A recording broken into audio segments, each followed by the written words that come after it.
At the end of the day, everyone is beat and physically exhausted. Even Terry got tired of just watching Lightshow do most of the work.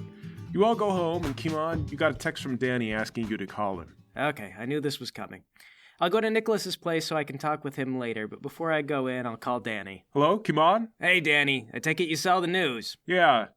I know we talked about this happening and all, but just, after it happened, everybody seems really mad. Blowing up a building will do that. Yeah, but it's just that, we hooked you up with someone to get a meeting with the green guy in Mercury, right? Some other goons keep calling him Mr. Green. Been trying to figure out a better name, but, Mr. Green is fine for now. Yeah, well, we hooked up a meeting for Mr. Green, but that means that we know Mr. Green. And somebody else, maybe more than one person, knows that we know him. Who else have you talked to besides that guy we got the lawyer for? Nobody, but that guy could talk.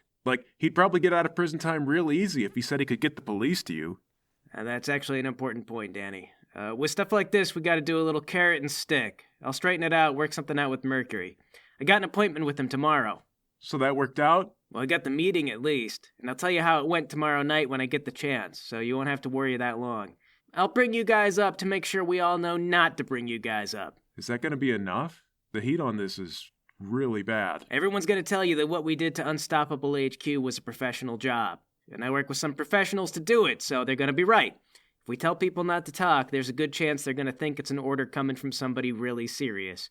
Personally, I expect the CIA to get involved and try to rule out a foreign influence. Don't they have guys that can read minds? Well, they might bring in a mind reader, but for that to be useful, they're gonna have to know whose minds they should be reading. For my brushes with that stuff, what I can tell is that the mind is an impractical and confusing place. It's not always perfect. Well, won't they go to people who've worked with Mercury? To see if they knew anything about this? I can't promise they won't. On that consideration, I might need to ask you a difficult question, Danny. Does Thor particularly like that guy? The one that you made a deal with to see Mercury? Well, no, they don't really know each other that well. It's his friend's uncle. Does Thor's friend know that you set up this deal? No, Thor went directly to the uncle, so only the uncle knows that Thor is involved with Mr. Green. Thor's friend isn't All right, so we've got two options here. If we want to be sure, I could float that to Mercury when I see him. He'll get the drift, and this guy might cease to be a loose end. Given our limited resources, one thing we can produce at low cost and minimal effort is brutality. Criminal organizations go to those kinds of solutions because they're permanent and affordable. However, that's a dark road, and the old Demons Legion used to avoid that when we could, which was always an important part of our PR. We always wanted to bring people on for an idea and a purpose, because that keeps people motivated, and it keeps them quiet more naturally. Of course, that takes a lot of moving and planning and organization, and unfortunately you raise a concerning point about the mind reading. Assuming the CIA gets involved, it's a dangerous possibility this guy Thor talked to is going to give up information whether he wants to or not. Well, is there anything else? What's the second option? Own up to reality and accept that what we do has direct consequences for us. You ever wonder why so many henchmen wear uniforms and face-concealing masks, and then wind up living in compounds with whatever villainous organization they join? Because when you break the law, people will come looking for you. The uniform makes you an organization, makes you blend in. So when people think about the crimes, they think about the villain and not the individual guys doing the dirty work. We could have Thor be the first henchman of our new organization. Go underground, go into hiding, lose his face, and even if this dude rats on him from telepathy, they won't find Thor anywhere. There is no Thor. There's just the Doom Men, or the Green Men, I don't know. Doomed Men? Do you like Mr. Green or the Doomed Men more? For an organization, I think the Doom Men sounds cooler. I don't really like it for just one guy. It's kind of like I don't know, but I feel like it's kind of cool if you join up and you're like, you have to, you're doomed, you're doomed men. I don't know. Let me check with Thor. Well, Thor doesn't have time to think about it. I'm going to talk with Mercury tomorrow. We need to decide now. Okay, I'll see what he says now. He's with me. Hold on. You hear Danny talking for a little while, and eventually he says, Thor says he's cool to be the first doomed man. He likes Doom Man more. He helped out his friend's uncle, and the uncle helped out Thor, so everybody's solid. Nobody should get hurt because of that. Okay, the choice is made. We can let that guy talk, but if he does, Thor no longer exists. He's one of my guys now, and he's with me till the end. Okay, well, I got one more problem. Yeah, lay it on me. So Anthony has been really upset because he didn't want to sign up to blow up buildings, He wants to help people. And he's not here with me now, but he's got together a whole list of, friends and family who need their cars fixed or who have really outrageous medical bills or who just can't pay off loans, and he's starting to get mad about waiting. because, like, it's affecting people that he knows now, and he says just waiting is the same as not doing anything. Yeah, well, Anthony's right. I'm afraid to start spending too much money, but here's maybe what we can do. Tell Anthony to get a lawyer and set up a charity. Pillar Realty will start donating to his cause, and he can use that as an allowance to buy and cancel people's debts, fund their health care, or whatever he's got to do. We'll pay for the legal counsel and whatever other fees there are. Anthony is going to be in charge of that charity. It's all under his name. What I advise is that you also come up with a list of names that you want to help, and you go to Anthony with it. That way he feels respected, and he's being given control, and he gets his fair shake. Let him know it's not free money. He should take it seriously and think about the business components. We'll invest where we can, but the more self-sustaining his own operation is, the more he can personally do with it. All right, yeah. Yeah, I think he'll like that. Actually, we all like that. That's good, thank you. Absolutely, Danny. This is going to get hectic and might fall apart, but we'll all do our best to pull through together. Yeah, all right. Then everything is square. I think we're good. Good. Don't hesitate to bring up any more problems if you got them. I know there's always something. You know, it's just the business. All right, I'll talk to you tomorrow night. Will do. Talk to you then. And Danny hangs up. Okay, well, I'm thinking about loose ends. I gotta call Gavin. Sure, you call Gavin. He answers. Hello? Mr. Gavin. Oh, it's you. You know, I've been terrified not to answer phone calls from unknown numbers now. And every day I answer like 10 scam calls, which I think is making them call me more. Can we just communicate by carrier pigeon or something? There's gotta be a better way than this. Gavin, I was calling to ask if you'd seen the news. Yeah, I saw. I had a feeling it was you. You said you were a shapeshifter and you made yourself look like the coffee CEO.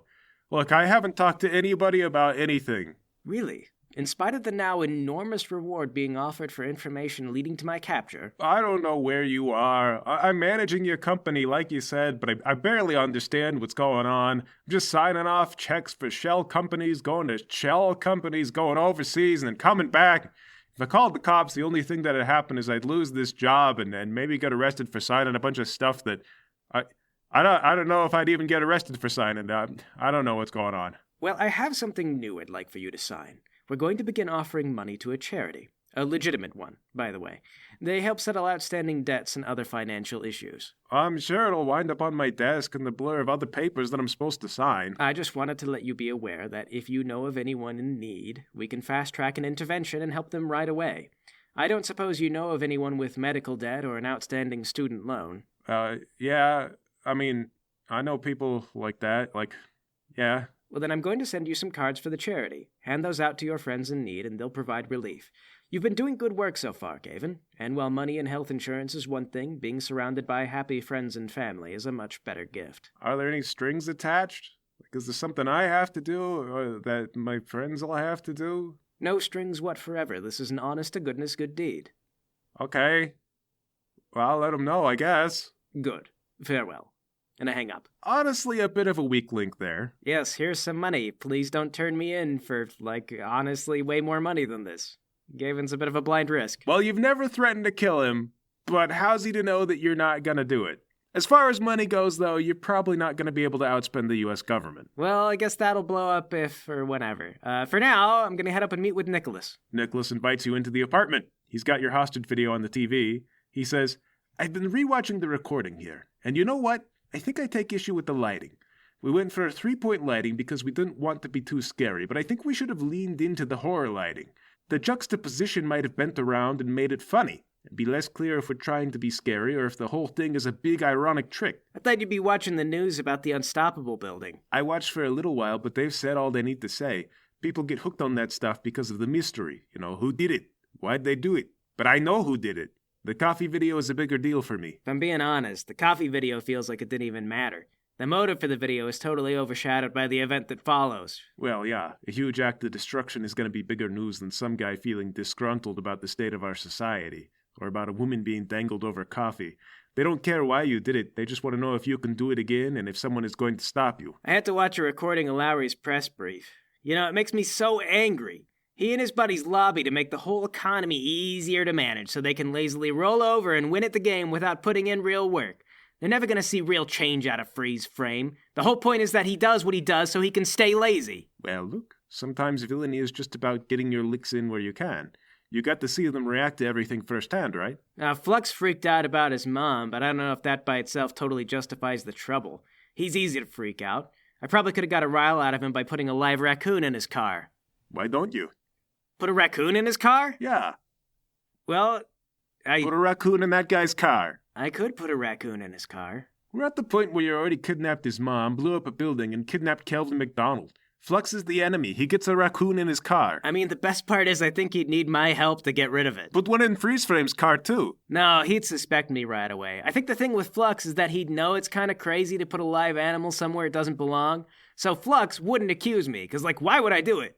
But Freeze Frame knows I would. Well, what can you do that Freeze Frame wouldn't expect that'd really make him mad? Well, I'd have to think about that one. Because that's how you mess with him, right? I mean, I could come up with something.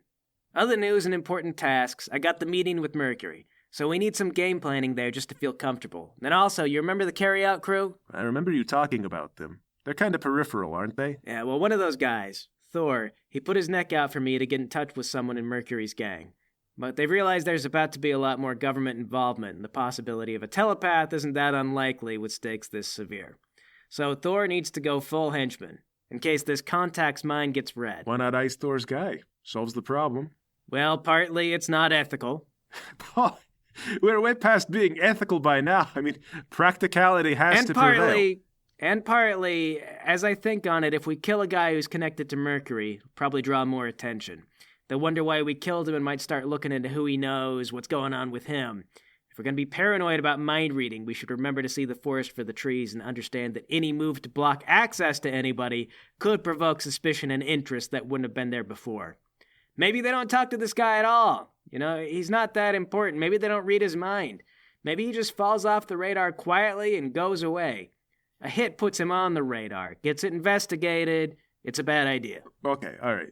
These could be you looking for excuses to take an action that you've already decided on, or a lack of action. But that logic does track, and I don't have a good counterpoint. So, then what do you do with all this? Thor's going henchman. He'll be the first official doomed man. And now if we need a little extra costume muscle, maybe we'll put him in a goofy outfit and he can hang out with us. All right. I have been missing the bright-colored suits. So I was thinking he could stay at your place. Is he going to help pay rent? Actually, what are you talking about? I'm paying your rent now. Yeah, okay, that's right. Is he going to pay for half the rent and increase my allowance money? Oh, yeah. Yeah, I don't think he'll have any issues with that. He might object to the idea of paying for half the housing at first, but, we do have to pay for it. So if that's clear, Actually, I have a thought. Could you use your company to buy an apartment complex and then let me landlord the place? That way we can live there, and if we need to expand to provide for more henchmen, we can turn the complex into a base of operations. That's a good idea.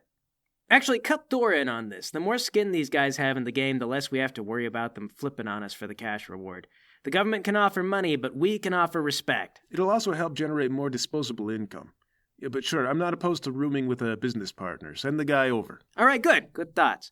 Meanwhile, I'm thinking about Mercury. And the trick there is, how much leverage can we generate over him? And how much leverage is he going to have over us? Okay, change the subject. So if this were you, and some other supervillain showed up as a walk-in planning to join your organization, what would you do? If it were me, I wouldn't let that guy in unless I'd nailed his balls to the chair and made sure there was no way to regret it.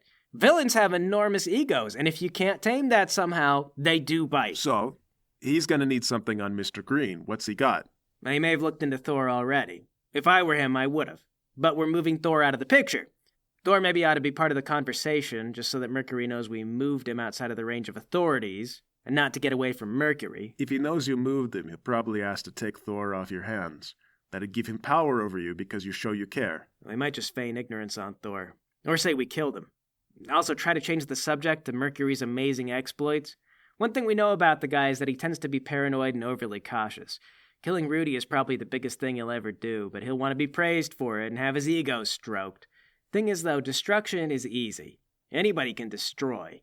Even blowing up Unstoppable HQ, might be impossible to get away with in the long run, but doing it definitely took a lot less effort and manpower than it required to build in the first place. Mercury was lucky. In the right place at the right time to kick over a sandcastle that wasn't even his. But still, he's going to want to hear it was a great accomplishment. I guess it says something about him that he wants to see you after you blew up a building. If it were you in his place and some villain you didn't know blew up Unstoppable HQ, what would you think? I'd have thought that guy was a child, just looking for attention. Well, you did it, so what does that make you? Kind of a childish guy, looking for Mercury's attention. And maybe attention from other people too, but, I guess just lean into that. On some level, that has to be what Mercury wants to see out of you. Or else why would he agree to meet you? He sees that you did something difficult and wants to believe that you did it to impress him and get his approval. And he wants more things like this to be attributed to him. Yeah, well, it's not like we did anything, really. Let's... I want to see what they're saying. They built whole media empires to handle big stories. Let's flip on the news and see how they're handling this. I lost interest in that already. We know they're not going to say anything that we'd want to hear. Yeah, and I'm burning the candle at both ends and need to go to bed. But still, it's burning me up. Let's just flip through the channels and see where they're at with this. Nicholas turns on the news, and honestly, it's more grim and hollow than you might expect. They've run out of substantial details to talk about. Nicholas is right. And although it's been less than 24 hours, they've already transitioned into partisan politics and changing the subject away from anything that might have mattered. They noticed that there was some economic resentment in your video, so they're talking about whether or not your ideals really encompass a polycultural identity. And they make it sound like polyculture is a good thing. Then, meanwhile, the other side of the political aisle is rejecting you outright for being too polycultural. None of it means a thing to you.